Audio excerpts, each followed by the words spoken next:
putting what you learned on D2L can help the student.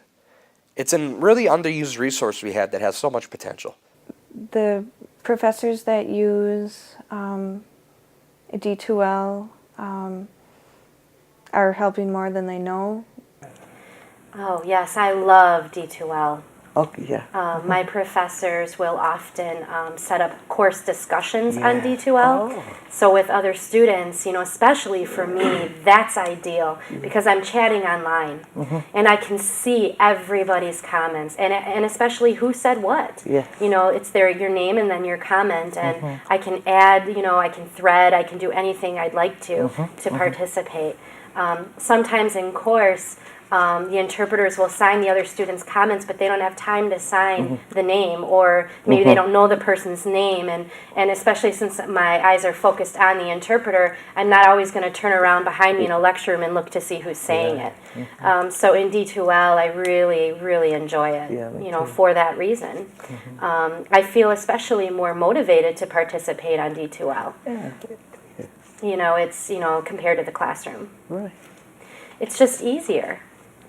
I agree totally. D2L is really great. So this time around, with experience, I've learned how I study, how I learn, and I try to seek out what I need to make sure that I'm able to be successful in school this time around, which it's been going pretty good. Well, she used a method called a spiral method, which she would touch base on something, come back, touch base. So the one thing that I felt was great was that this professor already was thinking about how adults learn, and she patterned her teaching according to that. She made us, we had clickers, so we were engaged, and then we touched a little bit on a subject, we'll come back and touch back, so then I could start applying it already and start thinking about it and putting it in my head, and that was the spiral method, and that really worked well for me.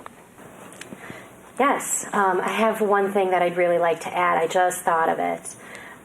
In an ideal situation, all movies would be captioned. For example, if I watch a movie in the classroom and it's not captioned, then the interpreters have to stand up, stand next to the TV, sign it, and it is so hard for me to watch the interpreter and watch the television. I go back and forth, you know, so much that I'm missing everything. And I mean, in an ideal world, everything would be closed captioned and ready to go.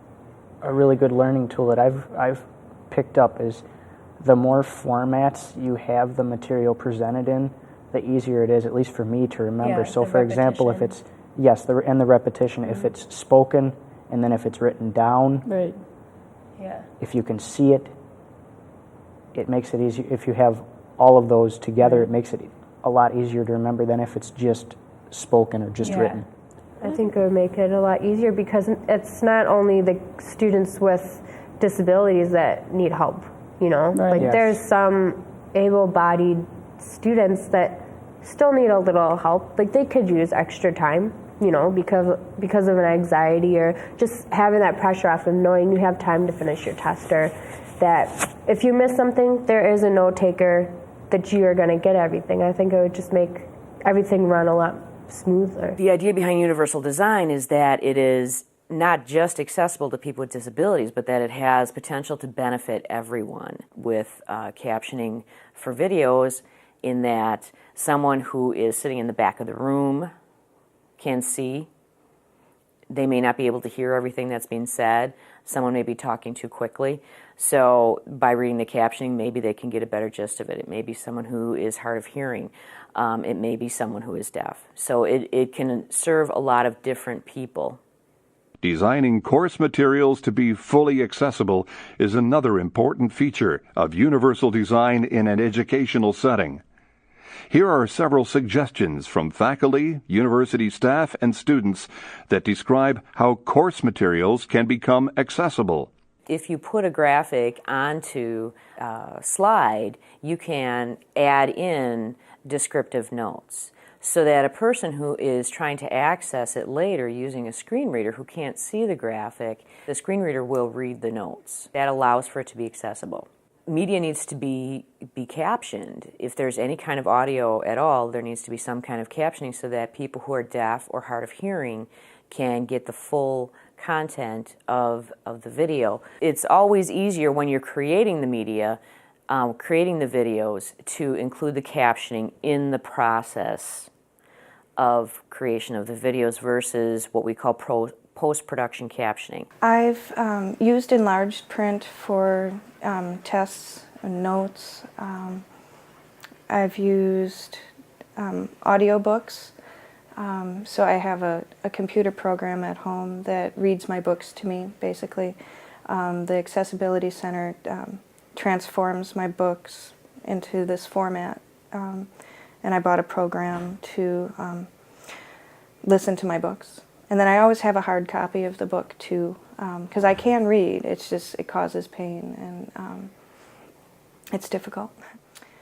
Black print is always good. Black print on a white background? That's not so good. Okay. Because it creates these, I call them auras, and then a real bright glow comes around each letter, and then on top of it, it's double vision. So something I've done in the past are to have my books photocopied, enlarged, black print on a cream-colored paper to absorb some of the brightness. Student accessibility has been a great help in saying, if you get the books, the materials there, they take care of them in the order of as we all need them, but very quickly. The turnaround time is very, very quickly. Whether it's if the book is this big, they may only get the first 3 chapters to accommodate me starting on time. The start on time is the big thing. Right. If I'm behind with the first week of class, I have to catch up throughout the semester, and that really is a challenge for me. Let's listen to several instructors describe the available technology they've used, along with their personal teaching styles, which resulted in creating better access for all students. Audio description of graphic. Video shows instructor using smartboard. We've been on their case for over a year, and they've finally come up with more accessible clickers. Ones that are visually larger, ones that buzz and click, and you know, they're more tactile in orientation for folks with visual challenges. My experience, I've not had a person with visual challenges in my class, but I have had deaf students. It's a non-issue for a deaf student because the lights indicate whether or not a response has been received. Everybody has a little response touchpad. It kind of looks like a TV remote control, and it's a radio frequency signal, so you don't have to aim it. You can just, we encourage them to look at it to make sure their response is registered. What happens is there's special PowerPoint software that absorbs the clicker data, summarizes it. So if I have 120 students and I give them a multiple choice type response, in other words, I may pose a question, give them 5 possible answers, and say pick one.